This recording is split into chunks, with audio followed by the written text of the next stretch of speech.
পিরিয়ডের সময় দলপেটে ব্যথা, অস্বস্তি কিংবা খিঁচুনি অনেক নারীরই পরিচিত সমস্যা। তবে এই সময়টায় ওষুধের পাশাপাশি কিছু পানীয় শরীরকে আরাম দিতে এবং ব্যথা কমাতে সহায়ক হতে পারে।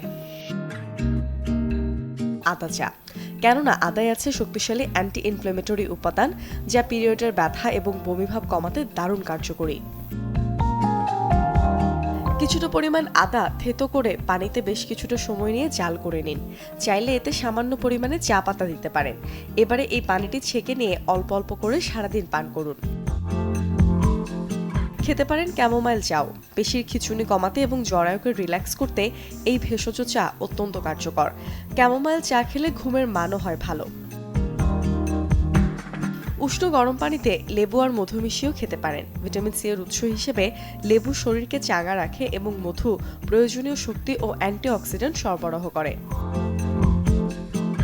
যে কোনো জুস বা গরম পানীয়তে সুযোগ পেলে মিশিয়ে নিন দারুচিনির গুঁড়া। দারুচিনি দিয়ে তৈরি উষ্ণ পানীয় পিরিয়ডের ব্যথা এবং পেট ফোলা ভাব কমাতে খুব ভালো কার্যকর।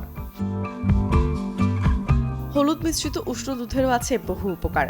হলুদে থাকা কারকিউমিন প্রদাহ কমাতে সাহায্য করে, পাশাপাশি সময়টায় দুধের প্রোটিন পুষ্টির ঘাটতিও করে পূরণ। পিরিয়ড চলাকালীন সময়ে সারাদিন চেষ্টা করুন পর্যাপ্ত পরিমাণে পানি পান করতে এবং বিভিন্ন ধরনের মৌসুমী ফলের জুস খেতে।